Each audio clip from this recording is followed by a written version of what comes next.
Hello, everyone, and welcome back to the Texas Business Court Insider. I'm Rachel Roosth. We have pledged to keep you updated on the Texas Business Court and beyond, so today we're focusing on the beyond. As we previously discussed, Texas passed Senate Bill 29 as part of its overarching effort to make Texas a more business-friendly jurisdiction. In the first court case interpreting this bill, Norton Rose Fulbright secured a dismissal for its client, Southwest Airlines. So I've asked my colleague, Mike Swartzendruber, to join me for this video. Mike led the team in that case. He is also the partner in charge of Norton Rose Fulbright's Dallas office, and he's a member of the firm's antitrust group. Mike, thank you for joining me today. Thank you for having me. Happy to be here, Rachel. So Mike, let's start out with the basics. When was this case filed and what was it about? The case was a derivative case. It was filed in July of 2025. And when I say a derivative case, it was a case brought by a shareholder on behalf of Southwest Airlines against the company's board of directors in the Northern District of Texas. The plaintiff in the case was a minority shareholder named Vladimir Gazinski, who actually has a history of filing such suits. And he alleged that the board members breached their fiduciary duties by eliminating Southwest's longstanding bags fly free policy. He claimed that was a breach of fiduciary duty because it was allegedly going to cost the company money. Now, our viewers who have been following our videos know that SB 29 was enacted with immediate effect in May of 2025. That bill received overwhelming support in both chambers of the Texas legislature. It got far more than the 2/3 required for the statute to take immediate effect. And when it did take effect, it made sweeping changes to the Texas Business Organizations Code. So, Mike, can you tell us about how SB 29 was relevant to this Southwest case? Sure. SB 29 amended the Texas Business Organizations Code to allow Texas incorporated companies specifically to restrict derivative proceedings such that they could only be brought by shareholders who beneficially own up to 3% of the outstanding shares of the company. And so immediately upon passage and the effective date of that statute, the Southwest Board of Directors amended Southwest bylaws to restrict derivative proceedings such that only shareholders holding a minimum threshold, in this case up to 3%, could bring shareholder derivative suits. And so under Southwest's amended bylaws, Mr. Gazinski only owned 100 shares beneficially out of Southwest, approximately 490 million. So Mr. Gazinski, the plaintiff in this case, was far, far, far below the threshold, the 3% threshold set pursuant to SB 29. So how did Mr. Gazinski try to get around this new 3% ownership threshold from SB 29? Well, initially, I should say, we moved to dismiss the lawsuit as a matter of law, saying it was barred by the new bylaws and by SB 29. And it was interesting, Mr. Gazinski had filed a written demand on the board of Southwest Airlines in April of 2025, so before SB 29 became law.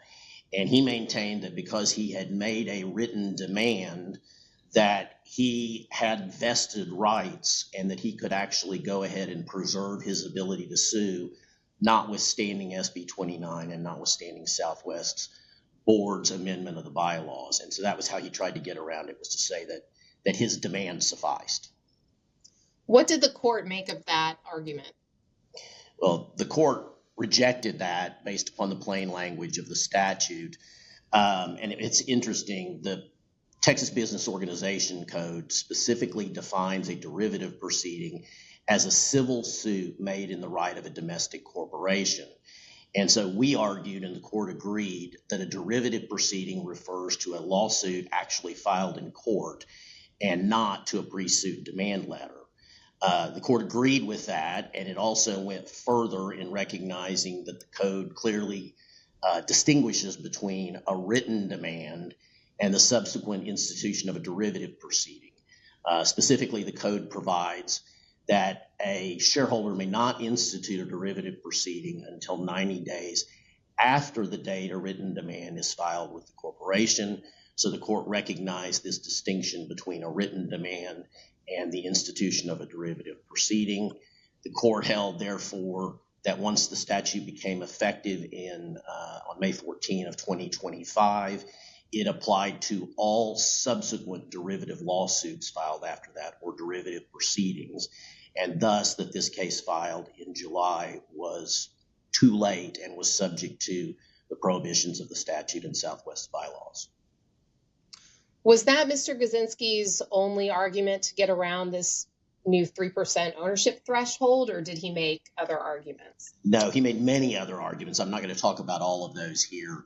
But the first thing he did was interesting. He tried to reframe a portion of his lawsuit as a declaratory judgment and tried to have the amended bylaws of Southwest declared invalid on the grounds that the passage of the bylaws or the amendment of the bylaws by the board had itself been a breach of fiduciary duty.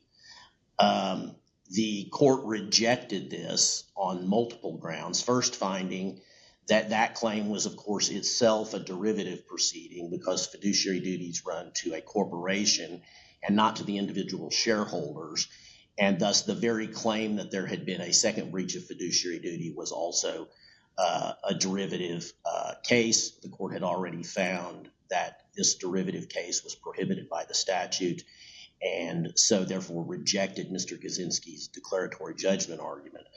Perhaps the more interesting argument was that SB 29 was unconstitutional as it applied to Mr. Gazinski because of this demand letter issue. He claimed that the way SB 29 would apply to him, given that he had already filed a derivative demand, would violate the Texas Constitution's prohibition against a retroactive application of the laws.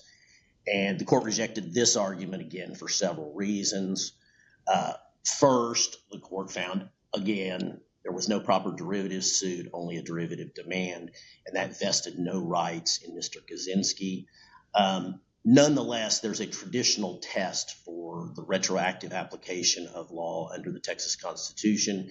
It's called the Robinson test, and the court actually walked through that three-pronged test and found that every one of the factors, the three factors to be weighed in favor of upholding SB 29 and the way Southwest's board had gone about amending its bylaws. There are three prongs to the test, as I said. The court found first that SB 29 served a compelling public interest. The statute had a lot of language about how the legislature intended to make Texas the corporate law capital of America. The idea was that Texas was going to modernize its corporate law, attract sophisticated businesses to Texas, and position Texas to compete with other states like Delaware and Nevada, particularly in terms of issues of corporate governance. So there was clearly a compelling public interest in enforcing SB 29, and the court held that. Second, the court found that any prior right at stake here, if there even was one, created by this letter, this demand letter, belonged to Southwest rather than to Mr. Gazinski individually. And that's, again, of course, because any derivative claims belong to the corporation and not to the individual bringing those derivative claims. And then finally, the third factor is an impairment of the plaintiff's rights or expectations. And the court found that any impairment of Mr. Gazinski's rights was negligible at best because any recovery would have gone to Southwest Airlines and not to Mr. Gazinski. He had no monetary interest in the case. So, Mike, what is the status of this case now? And is there any appeal pending, or is there one that's anticipated? Well, the order was signed on March 17 along with a final judgment. So Mr. Gazinski would have a few more days to file an appeal. We currently have no information on whether he plans to appeal or not, but obviously Southwest intends to vigorously defend that if he does make an appeal. Right. Now, Mike, I'm sure that there was a lot of work that went into obtaining this dismissal. Are there any members of the team that you want to give a shout out to? 100%. My partner, Peter Stokes, who is one of the the brightest minds and best briefers in the country on issues of derivative law and securities law, along with one of our very much star junior associates, Madison Johnson, did the heavy lifting on the briefing. I wish I could take credit for that, but that is credit that goes to Peter and Madison. And they did just an absolutely outstanding job on the briefing. We felt like we very much outbriefed the other side on this. So kudos to both of them. Great. Well, Mike, let's switch gears and talk about the impact that this decision will have on Texas law going forward. This decision represents one of the first judicial applications of SB 29's new ownership threshold requirement for shareholder derivative actions. So what do you think its precedential impact will be for other Texas incorporated companies that are facing similar cases? I think the biggest thing is confidence. I think legal departments and boards of directors are going to have confidence that the 3% threshold law is going to be enforced as it was written. It's a new law. It's a different type of law. And so I suspect the business leaders out there could have questioned whether the courts might find ways to pare it back, like these constitutional arguments that Mr. Kaczynski made, et cetera. And I think that level of confidence will be very substantially enhanced by this opinion, because it's clear that the court dug in and found that the statute was constitutional and that it was meant to be enforced exactly as the legislature wrote it. So I think confidence would be my number one answer there. Right. And SB 29 gives Texas incorporated public companies a tool to deter these low ownership, maybe opportunistic derivative suits.